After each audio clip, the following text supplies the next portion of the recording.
Story 1. In 1952, a series of mysterious events began in a small village in the south of France. Every evening as night enveloped the land, strange, otherworldly whispers were heard in the local forest. These were rumored to be the cries of lost souls, but no one could explain their origin. One day, a local priest, determined to find out what was going on, went into the forest with a lamp and a cross.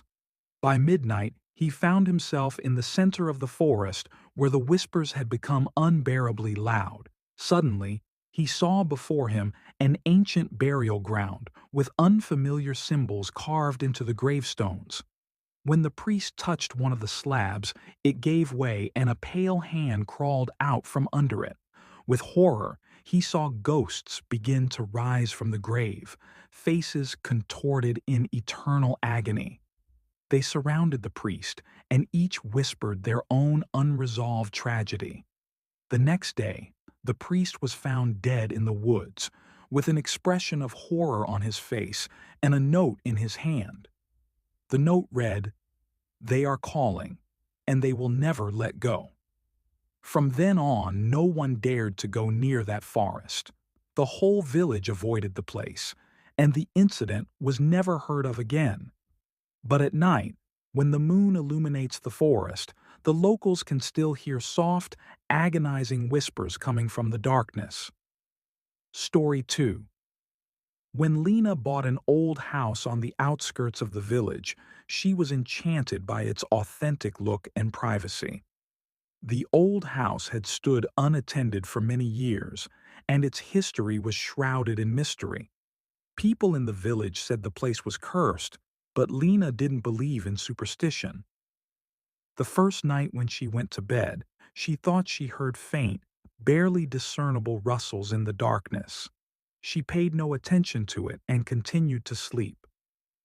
On the second night, the noises became louder and Lena woke up feeling that someone or something was watching her.